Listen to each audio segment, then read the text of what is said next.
Do you want to know whether you're fluent in the language you're learning or not? If the answer is yes, there are two ways you can find this out. You can either take a language test like IELTS, which will determine your level of the language you're learning, but it's a very complicated process. Therefore, I recommend the second option for finding whether you're fluent in a language or not, and that is through the signs of fluency. When someone is becoming fluent in a language, there are clear telltale signs that starts to appear in that person's language. If you pay attention to those signs, you can clearly tell a person's level. So what are those cues that will help you answer this question? Are you fluent? I'm going to share with you 7 of those signs. If they start to appear in your English or whatever the language you're learning, then you're surely fluent. But first, if you're new here, hi, my name is Asim. I'm a polyglot. I can speak 4 languages, learning the 5th one now. On this channel, I share tips and tricks on how to learn languages. So without wasting any time, let's start with the first sign of fluency. If you can make jokes and play around in the language you're learning, then you're probably fluent in that language. Understanding humor and making jokes is not a skill many people have, especially if it's not their native language.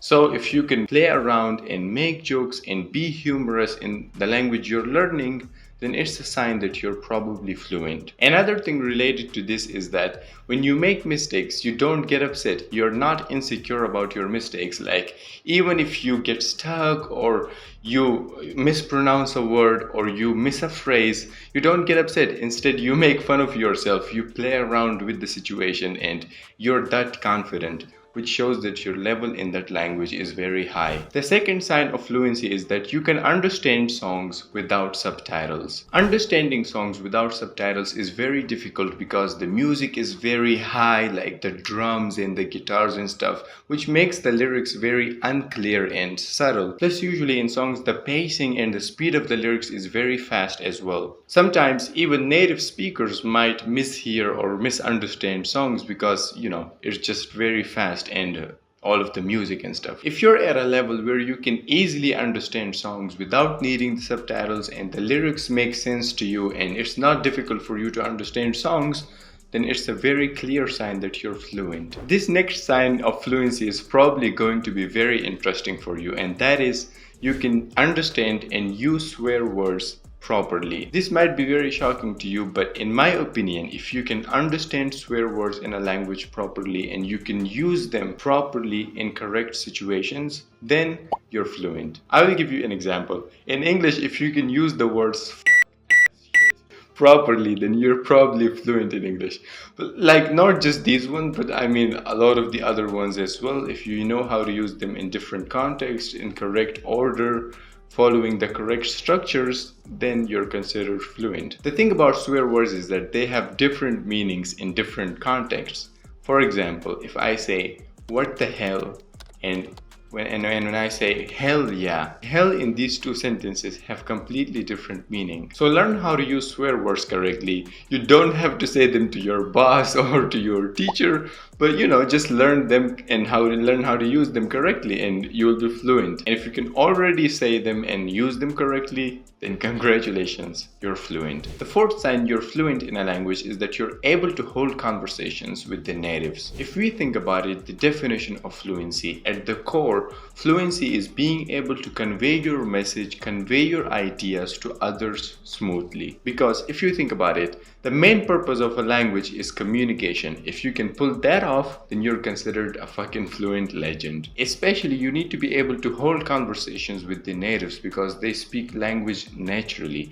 That's how language is spoken in reality. So if you can speak with them, then you're able to speak with anyone. The way natives talk might be very, very fast for beginners, but if you can understand them and you can respond to them, then you're fluent. The fifth sign of fluency, which might be very obvious to you and you can easily notice it in the language you're learning, is that you often catch and correct your mistakes. The problem most beginners have is that they make a ton of mistakes when they speak or write, and that differentiates them from advanced learners. Advanced learners don't make a lot of mistakes and beginners do. The worst part is that beginners don't even notice their mistakes. That's why they progress very slowly. But maybe you're different. Let's say when you write or speak and you're able to catch your mistakes, you notice them, and most importantly, you're able to correct your own mistakes, then you're considered fluent, in my opinion. A thing to keep in mind here is that when you're fluent, that does not necessarily mean that you will never make mistakes. Even native speakers make mistakes. Even people who have high English level make mistakes. People who have C2 English level make mistakes.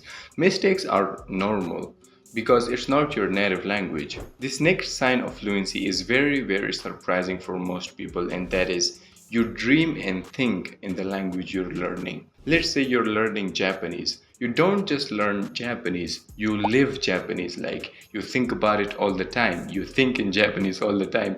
You might even dream in Japanese. I personally had this with English. My family noticed many times that I was sleep talking in English. If someone notices that about you as well, or when you're dreaming and you're speaking in your target language, then it's also a sign of fluency. Another thing is that thinking in the language you're learning. We all think, but we do it in our native language.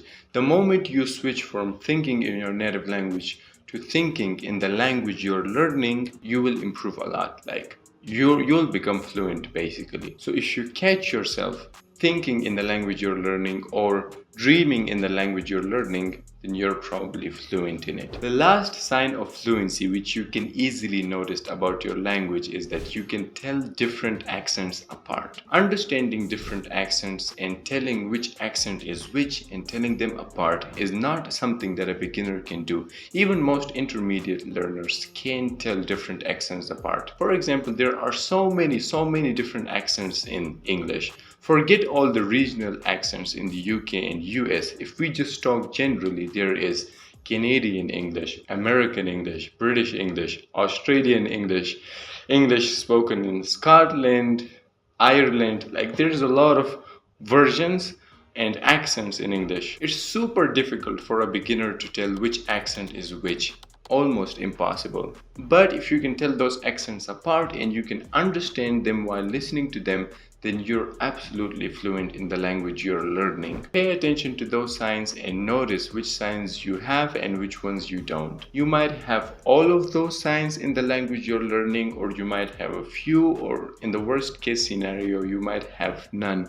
In that case, you need to improve and work on your language a lot. But in any case, let me know in the comments which signs of fluency you noticed in your language. If you can see 3 or 4 cues in your language, then you're probably very close to being fluent. You just need to try and implement some new methods so that you close that gap and actually become fluent. If you're wondering which strategies and methods I use to speak English fluently and confidently, then you can watch one of my recent videos here in which exactly I explained how I became fluent.